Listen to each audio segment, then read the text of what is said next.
જૂનાગઢ મહાનગરપાલિકાની ચૂંટણીના મતદાનને હવે ગણતરીની કલાકો જ બાકી રહી છે. ભાજપ અને કોંગ્રેસ એડી ચોટીનું જોર લગાડી રહ્યા છે. ગ્રુપ મીટિંગ, જનસભા અને લોકસંપર્ક ખૂબ જ મોટા પ્રમાણમાં બંને પાર્ટી તરફથી કરવામાં આવી રહ્યા છે. આ ચૂંટણી અંગેનું રિપોર્ટિંગ કરવા માટે જીટીપીએલ જામનગર ન્યૂઝના મેનેજિંગ એડિટર અજીઝભાઈ રૂપારેલિયાએ ગત રવિવારે જૂનાગઢની મુલાકાત લીધી હતી. આ મુલાકાત દરમિયાન મતદારો અને ભાજપ કોંગ્રેસના રાજકીય આગેવાનોને મળી ચૂંટણી અંગેની માહિતીઓ મેળવી હતી. જૂનાગઢ ભાજપના હોનહાર ધારાસભ્ય સંજયભાઈ કોરડિયાની વિશેષ મુલાકાત લઈ મહાનગરપાલિકાની ચૂંટણી અંગે ઘણી જ પ્રશ્નોત્તરી કરી હતી. આ પ્રશ્નોત્તરી દરમિયાન સંજયભાઈ કોરડિયાએ જણાવ્યું હતું કે જૂનાગઢ મહાનગરપાલિકા દ્વારા ભૂગર્ભ ગટરનું 90% કામ પૂર્ણ થઈ ગયું છે. ટૂંક સમયમાં જ આ ભૂગર્ભ ગટરનું કામ પૂર્ણ થઈ રોડ રસ્તા જૂનાગઢની જનતાને ખૂબ જ ઊંચી ક્વોલિટીના મળવાના છે. જૂનાગઢ મહાનગરપાલિકાની ચૂંટણીમાં ભારતીય જનતા પાર્ટીને 56 સીટ મળશે તેવો વિશ્વાસ પણ સંજયભાઈ કોરડિયાએ વ્યક્ત કર્યો હતો. ભાજપની વિચારધારા સાથે સમગ્ર જૂનાગઢ જોડાયેલું છે, જેને કારણે ભારતીય જનતા પાર્ટી પાસે 1000 સક્રિય કાર્યકર્તાઓની ફોજ સાથે 84,000થી વધુ ભાજપના સામાન્ય કાર્યકર્તાઓ આ ચૂંટણી જીતવા માટે તનતોડ મહેનત કરી રહ્યા છે. આ ચૂંટણી ભાજપનો ઉમેદવાર લડતો નથી. આ ચૂંટણી ભાજપનો દરેક કાર્યકર્તા પોતે ઉમેદવાર હોય તે રીતે લડી રહ્યો છે. એક પ્રશ્નના જવાબમાં સંજયભાઈ કોરડિયાએ જણાવ્યું હતું કે કોંગ્રેસથી થાકેલા કોંગ્રેસના ઉમેદવારો ચૂંટણીમાંથી ફોર્મ પાછું ખેંચી લે તેમાં ભાજપ શું કરે? કોંગ્રેસ પાસે કાર્યકર્તાઓને સાચવવા માટેનું પણ કોઈ મેનેજમેન્ટ નથી. એટલે તો ટિકિટની ફાળવણી વખતે કોંગ્રેસના નેતાઓ અને કાર્યકર્તાઓ વચ્ચે ઝપાઝપીના પણ બનાવો સામે આવ્યા છે. હજુ તો ચૂંટણીનું મતદાન થયું નથી, ત્યાં જ કોંગ્રેસનો જૂથવાદ બહાર આવી ચૂક્યો છે. કોંગ્રેસના લોકો મેયર, સ્ટેન્ડિંગ કમિટીના ચેરમેન સહિતના હોદ્દાઓ માટે મોંગેરીલાલ જેવા સપના જોવાનું ચાલુ કરી દીધું છે. પરંતુ કોંગ્રેસના સપનાઓ ક્યારેય જૂનાગઢના મતદારો પૂરા કરી શકવાના નથી. કોંગ્રેસ ઉપર વધુ પ્રહાર કરતા સંજયભાઈ કોરડિયાએ જણાવ્યું હતું કે કોંગ્રેસ પોતાના 5 થી 15 કાર્યકર્તાઓનો વિશ્વાસ જીતવામાં પણ નિષ્ફળ ગઈ છે, ત્યારે જૂનાગઢના લાખો મતદારો કોંગ્રેસ ઉપર કઈ રીતે ભરોસો મૂકીને મહાનગરપાલિકાની તિજોરીની ચાવી કોંગ્રેસને સોંપે તેવો વેધક પ્રશ્ન પણ સંજયભાઈ કોરડિયાએ ઉઠાવ્યો હતો. આવતા 5 વર્ષમાં ભાજપ જૂનાગઢનો નકશો બદલીને મોટા પાયે વિકાસના કામો કરશે તેવો પણ સંજયભાઈ કોરડિયાએ જૂનાગઢના મતદારોને કોલ આપ્યો છે. જીટીપીએલ જામનગર ન્યૂઝ દ્વારા જૂનાગઢના મતદારો વતી ઘણા જ ઉલટ પ્રશ્નો સંજયભાઈ કોરડિયાને પૂછવામાં આવ્યા હતા.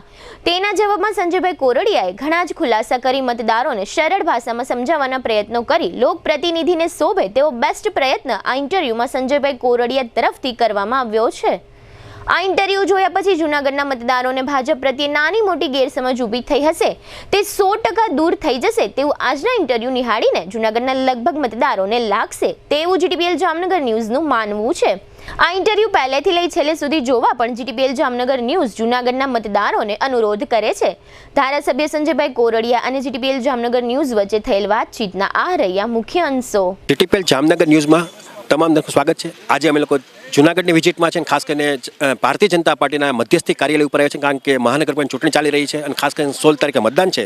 આપણી સાથે ધારાસભ્ય સંજયભાઈ કોરડિયા જોડાયેલ છે અને ખાસ કરીને સંજયભાઈ કોરડિયા છેલ્લા ઘણા વર્ષોથી પાર્ટી સાથે એક્ટિવ છે, એટલે કે એના સક્રિય સભ્ય પણ છે અને ખાસ કરીને 3 વખત કોર્પોરેટ તરીકે ચૂંટાઈને આવ્યા છે અને સ્ટેન્ડિંગ કમિટીના ચેરમેન તરીકે પણ એને સેવા આપી છે અને શહેર ભાજપના પ્રમુખ તરીકે પણ સેવા આપી છે. એટલે છેલ્લા ઘણા વર્ષોથી, એટલે 20-25 વર્ષનો બહોળો અનુભવ ધરાવે છે, ખાસ કરીને જાહેર જીવનનો. તો સંજયભાઈ કોરડિયા જોડાયેલ છે અને ખાસ કરીને એમની આ ખંભે જવાબદારી છે મહાનગરપાલિકાની ચૂંટણી જીતવાની ભારતીય જનતા પાર્ટી એને આપી છે અને આપણી સાથે જોડાયેલ છે. આપણે એને પૂછશો કે સાહેબ, જે પ્રમાણે મહાનગરપાલિકાની ચૂંટણી ચાલી રહી છે, શું કહેશો, કઈ રીતની લોકોમાંથી કઈ રીતની વાત મળે છે? જનરલી ચૂંટણી એક લોકશાહીનું પર્વ છે, એટલે એ જૂનાગઢ મહાનગરમાં ઉજવાઈ રહ્યું છે. એટલે ચૂંટણી ભારતીય જનતા પાર્ટીની તો એક પદ્ધતિથી ચૂંટણી ચાલતી હોય છે અને કેન્દ્રથી લઈને પ્રદેશનું નેતૃત્વ આની ઉપર એક ધ્યાનથી અને ગંભીરતાથી ચૂંટણી લડવાની એક આદત અને ટેવ ભારતીય જનતા પાર્ટીની છે. અને ભારતીય જનતા પાર્ટીના ઉમેદવારો ક્યારેય ચૂંટણી લડતા નથી, ભારતીય જનતા પાર્ટીનો કાર્યકર ચૂંટણી લડે છે. એટલે આ સંગઠનની શક્તિથી આજે ચૂંટણીનો માહોલ છે અને દરેક વોર્ડની અંદર કાર્યકરો જાય છે. જે રીતે ખોટી માહિતીઓ આપી અને ખોટી રીતે એક હવા બગાડવાનું કામ કોંગ્રેસ અને એમના મિત્રો દ્વારા ઘણા સમયથી કરવામાં આવતું હતું, ત્યારે લોકો વચ્ચે જતા કામો ચાલતા હોય તો એ પરિસ્થિતિમાં અગવડતા પણ હોય, એ સ્થિતિની અંદર લોકોને એક મીઠો ઠપકાની સાથે મીઠો આવકાર પણ છે. કારણ કે કોઈ વ્યક્તિ આપણે કંઈક ઠપકો આપતા હોય તો એની લાગણી હોય તો જ આપે, બાકી તમને મત ન આપે. આ ભાવ સાથે લોકોની ઉત્સાહ છે કે કદાચ અમારું ક્યાંક અમને હેરાનગતિ થઈ છે પણ અમે મત તો ભારતીય જનતા પાર્ટીને જ આપવાના છીએ. તમને કહેશું પણ ખરા ખીજાશું પણ ખરા, પણ મત અમે તમને ભારતીય જનતા પાર્ટીને આપવાના છે. આ લોકોની લાગણી બધા વોર્ડમાંથી બધી બાજુથી આવી રહ્યા છે. કદાચ ક્યાંય ઉમેદવાર પ્રત્યે કંઈ નારાજગી હોય, પૂર્વ કોર્પોરેટર પ્રત્યે ક્યાંય નારાજગી હોય, પણ એ બધું ભૂલી છેલ્લે રાષ્ટ્રહિતમાં, વિકાસની રાજનીતિને, નરેન્દ્રભાઈને જોઈને અને પાર્ટીના કાર્યકરોની નિષ્ઠા અને પ્રમાણિકતા જોઈ અને લોકો એક ભારતીય જનતા પાર્ટીના જુવાળની સાથે ચાલી રહી એવું દેખાઈ રહ્યું છે. ખાસ કરીને જે પ્રમાણે ભારતીય જનતા પાર્ટીને દર વખતે મત મળે છે એની અપેક્ષા પ્રમાણે કામ ન થવાને કારણે પણ પબ્લિકમાં રોષ છે. એમાં એવું છે કે પબ્લિકમાં રોષ નથી, રોષનો વિષય અલગ છે. કારણ કે જે રીતે 3 કામ થઈ રહ્યા છે શહેરની અંદર, મુખ્યત્વે એ ભૂગર્ભ ગટર છે, પાણીની પાઇપલાઇન છે અને ગેસની પાઇપલાઇન છે. આ ત્રણેય કાર્યો એવા છે કે એ જમીનમાં થાય છે એટલે એને ખોદવું જ પડે. ખોદ્યા પછી એજન્સીઓ ત્રણેય અલગ અલગ હોય છે. એક એજન્સી કામ નથી કરતી, એટલે એક એજન્સી કામ પૂરું કરે પછી બીજી કરે, બીજી કરે પછી ત્રીજી કરે, એની વચ્ચે ક્યાંય ડિસ્ટર્બન્સો આવતા હોય છે. એટલે થોડોક લાંબો સમય જે કાર્ય પદ્ધતિથી થવું જોઈએ એ થોડો સમય વધારે લેવાય છે. એટલે લોકોને હેરાનગતિ થતી હોય એ સ્વાભાવિક વસ્તુ છે અને એની વાત પણ વ્યાજબી છે. તો એ ઝડપની ક્યાંય ને ક્યાંક આ પદ્ધતિથી લોકો નારાજ હતા. પછી એમને વાત સમજાવી તો એને સમજણ પણ આ છે કે વિષયની અંદર કે વાત પણ સાચી છે કે આ પદ્ધતિ હોવી જોઈએ પણ થાય છે. એટલે એ ક્લિયર સાથે લગભગ 90% કામ પૂર્ણતાના આરે છે ભૂગર્ભ ગટરનું. એટલે બીજો સ્ટેપ પણ ચાલુ થઈ ગયું છે અને એની સાથે ગેસની પાઇપલાઇન જે વોર્ડમાં નાખવાની છે તે બધું પૂરું થઈ ગયું. પાણીની પાઇપલાઇનનું પણ કામ ચાલુ છે. રોડો પણ મંજૂર થઈ ગયા છે. એટલે જ્યાં જ્યાં કામ પૂરું થાય ત્યાં રોડ પણ થઈ જાય. એટલે લોકોને જે જોઈએ છે એ એમની ઈચ્છા મુજબનું મળતું રહે છે. પણ આ નારાજગી તમે કીધું ને કે આ 3 એજન્સીઓ જે કામ કરતી હતી, 3 એજન્સીઓ જુદી જુદી છે. બધાની પેટા કોન્ટ્રાક્ટો હોય, મજૂરો હોય, ક્યાંક ને ક્યાંક કોઈ એજન્સી એકબીજાની ઉપર ખો આપતી હોય. આ બધી પદ્ધતિઓથી હેરાનગતિ થતી હતી લોકોની વાત પણ સ્વાભાવિક સાચી છે. ધારો કે વિકાસના કામ પૂર્ણ થઈ ગયા પછી ધારો કે આવતા 5 વર્ષ તમે ચૂંટાશો, વિનર થશો, મેયર તરીકે બેસશો, તો શું તમને કોઈ લાગે છે કે આવતા દિવસોમાં તમે ભારતીય જનતા પાર્ટી શું કામ કરશે મેયરના પદે, અધ્યક્ષ પદે? જનરલી આખો ચૂંટણી ઢંઢેરો તૈયાર થઈ રહ્યો છે. અમારું 5 વર્ષનું પાર્ટીનું વિઝન એ અમે લોકો સમક્ષ મૂકીશું. આખી તૈયારી છે. જે કામો કર્યા છે એ વખતે જે ચૂંટણી ઢંઢેરો હતો એમાં લગભગ મેક્સિમમ કામ રહી ગયા છે સાહેબ, નથી થયા? નહીં, ચૂંટણી ઢંઢેરાની અંદર 100% કામ પૂરા થઈ ગયા છે. આપણી પાસે ચૂંટણી ઢંઢેરો હોય નહીં તો નામ મુખ્ય ક્યાં વિકાસ થયા છે? જનરલી ચૂંટણી ઢંઢેરાની અંદર અમારે હતું કે અમે સ્વિમિંગ પુલનું ડેવલપમેન્ટ કરીશું, ભૂગર્ભ ગટરનું કામ પૂર્ણ કરીશું, શહેરની અંદર સારા જે સર્કલો બને છે કે એ સર્કલોનું કામ પણ ચાલુ છે. મુખ્યત્વે કારણ કે ગયા વખતની ચૂંટણીમાં મુખ્ય વસ્તુઓ આ હતી. અમે કીધું હતું કે એક આધુનિક અમારી હોસ્પિટલો 6 હોસ્પિટલોના ભવનનું નિર્માણ થઈ ગયું છે 6. પછી અમે શ્રવણકુમાર યોજના કરી છે કે ઘર 60 વર્ષથી ઉપરના લોકો ફોન કરે તો કોર્પોરેશનની મેડિકલની ટીમ ઘરે આવી તમને દવા આપી જાય, ડૉક્ટર આવીને તપાસ કરી જાય. એમની સાથે કોઈ પણ તમને લેબોરેટરી ટેસ્ટ કરવાના હોય તો અમુક ટેસ્ટ તમને ત્યાં ને ત્યાં તમારી પાસે કરી જાય. આવી ઘણી યોજનાઓ છે. જે ચૂંટણી ઢંઢેરો હતો એ 100% ચૂંટણી ઢંઢેરો પૂર્ણ કર્યો છે. પાણી ઘરે પહોંચાડવાનું કામ હતું એ પણ પૂર્ણતાના આરે છે. એમની સાથે સુવેજ ટ્રીટમેન્ટ પ્લાન્ટ જે હતું ભૂગર્ભ સુવેજ ટ્રીટમેન્ટ પ્લાન્ટ બધે પણ ચાલુ થઈ ગયા છે. એ રીતે ઘન કચરાના નિકાલની વાત હતી તો સેગ્રીગેશન પ્લાન્ટ પણ તૈયાર થઈ ગયો છે. એની પરથી ખાતરનું ઉત્પાદન પણ ચાલુ થઈ ગયું છે. એટલે આ અલગ અલગ પદ્ધતિઓથી બધી કામની જે પદ્ધતિ હતી ચૂંટણી ઢંઢેરો ભારતીય જનતા પાર્ટી 100% પૂરો કરે છે. એને જે કીધું હતું એનાથી 2 ગણું કામ થયું છે. આ તો જે હતું એ તો પૂરું થઈ ગયું છે. અને જે લોકો પાસે ચૂંટણી ઢંઢેરો હોય તો 100% સામે બેસી જાય એક વખત લઈને કે આ તમારા આટલા મુદ્દા હતા એમાં કઈ ઉપર છે. તો આ બધી વસ્તુઓ અમે ક્લિયર કરી લીધું છે. ખાસ કરીને જે પ્રમાણે હેમાબેન આચાર્યએ જે પ્રમાણે કીધું કે હવે ભાજપ નથી રહ્યો, એ શું કહેવું છે? હેમાબેન સાથે મારે પણ 2 દિવસ પહેલાં એમનો કોલ આવ્યો હતો. મને કંઈક એમને પેપરમાં વાંચ્યું હશે કે એને એવું કીધું હતું કે ભાઈ ધારાસભ્ય પાસે અપેક્ષા નથી, ભાઈ એવું એ બોલ્યા જ નથી. એટલે અમુક સમયે ઘણા વખતે કોઈને કોઈ લોકો ભાજપની વિરુદ્ધના લોકો આવી વાતને ઉડાડી અને કઈક રીતે અલગ અલગ વ્યક્તિગત વાત અલગ છે પણ ભારતીય જનતા પાર્ટી ઉપર તો એને કીધું કે ભારતીય જનતા પાર્ટી પહેલાં જેવી નથી રહી. જનરલી જે રીતે હેમાબેન હોય, સૂર્યકાંતભાઈ હોય, નારસીભાઈ હોય, લાલવાણી સાહેબ હતા. આ બધા વડીલોએ જે રીતે પાર્ટીનો બેઝ ઊભો કર્યો હતો એ વખતનો સમય અલગ પરિસ્થિતિમાં હતો કે ત્યારે કોઈ ભારતીય જનતા પાર્ટીને બેસાડવા માટે કે બોલાવવા માટે પણ તૈયાર નહોતું થતું. ચૂંટણી લડતા હતા તો હારવા માટે લડતા હતા. આપને ખબર જ છે કે ડિપોઝિટ જવાની છે, ક્યાંક ડિપોઝિટ બચે તો પણ પેડા ખાતા હતા. આ ખુશી હતી એ સમયના. એટલે એમને ખૂબ જ સંઘર્ષ કર્યો છે આ લોકોએ. એટલે એ સંઘર્ષના સમયની અંદર અત્યારે જે રીતે પરિવર્તન આવ્યું છે, એટલે હવે એ સમયની અંદર જે સંઘર્ષ હતો ને અત્યારનો સંઘર્ષ અલગ છે. એટલે સ્વાભાવિક જે અત્યારની પદ્ધતિ ચાલતી હોય એટલે એમને એવું લાગે જ કે આ એક જે પદ્ધતિથી કરતા હતા એ પદ્ધતિ નથી, એ 100% દેખાય.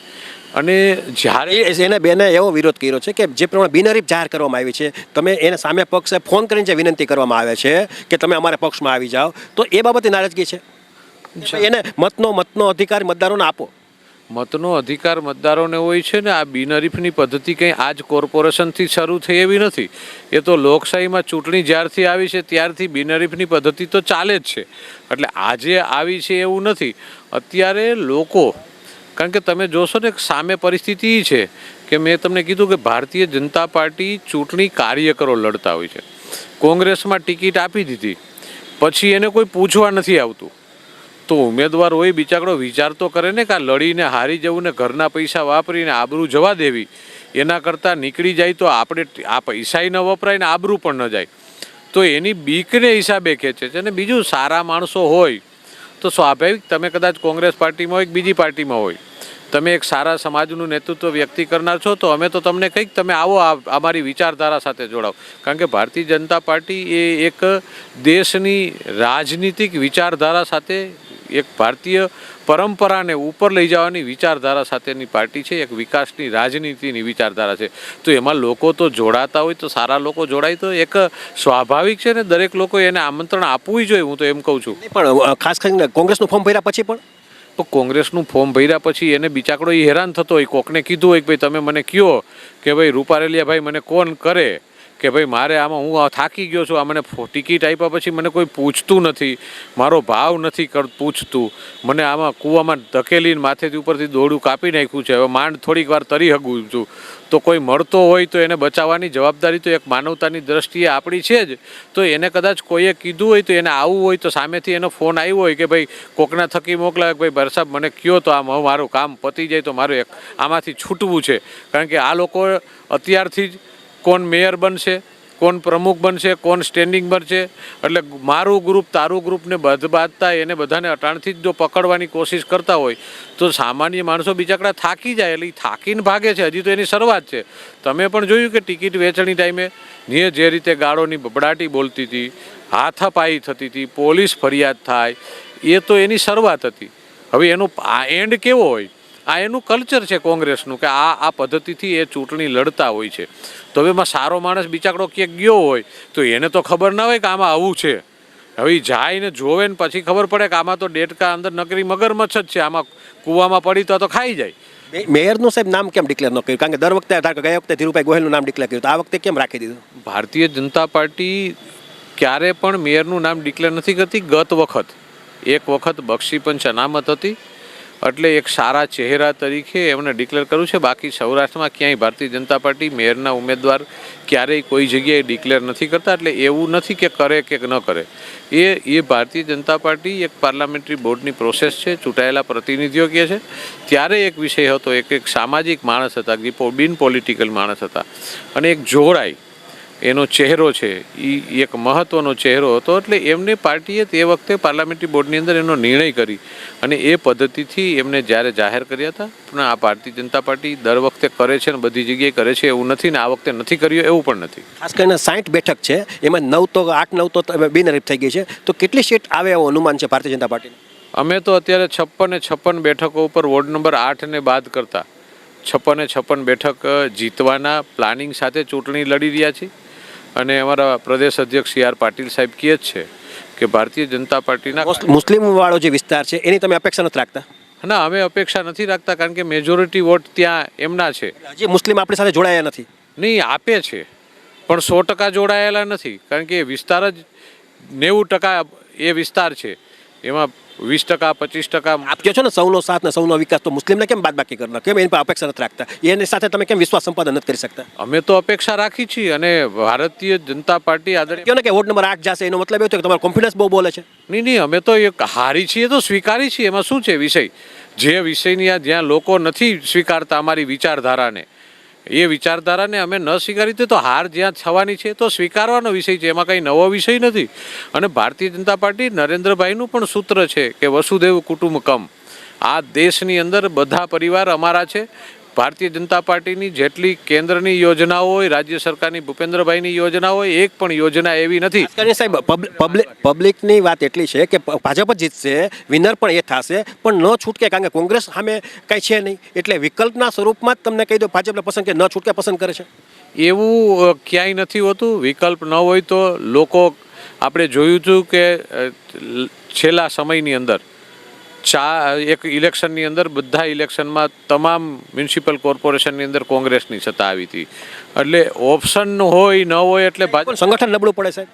સંગઠન એ તો એમની પદ્ધતિ છે, ન છૂટકે ભાજપને પસંદ કરે છે. સંગઠન ભાજપે એવું કોઈ મોટું કામ નથી કર્યું કે લોકો એને મત આપે, પણ સામે કાંઈ ન હોવાને કારણે અહીંયા એક મોદી સાહેબનો ચહેરો છે, ભૂપેન્દ્રભાઈ પટેલનો ચહેરો છે, એટલે વાત બને, સ્થાનિક લોકો સાઈડમાં રહી જાય છે.